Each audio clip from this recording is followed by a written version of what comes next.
La ferveur était grande hier lorsque le pape Jean-Paul II a rencontré les jeunes musulmans à Casablanca, ferveur pour un événement sans précédent dans l'histoire de l'Église qui, pour la première fois en effet, allait à la rencontre de l'islam. Roland Sicard. Jean-Paul II et Hassan II qui s'avancent côte à côte sur cette avenue de Casablanca, c'est le point culminant du voyage du souverain pontife en Afrique. Pour la première fois, un pape se rendait dans un pays islamique à l'invitation d'une autorité religieuse musulmane, le roi Hassan II.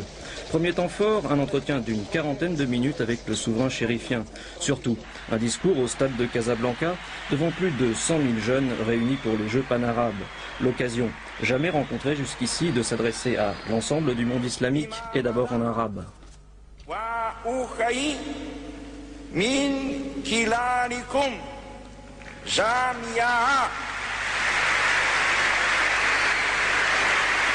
C'est en lui que nous croyons, vous musulmans et nous catholiques. Et vous parlez aussi des valeurs humaines qui ont en Dieu leur fondement.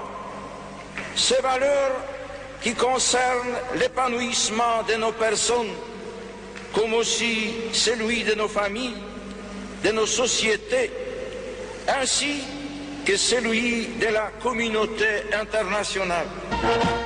Pour Jean-Paul II, le dialogue entre croyants est plus nécessaire que jamais. Une étape importante dans le rapprochement entre chrétiens et musulmans.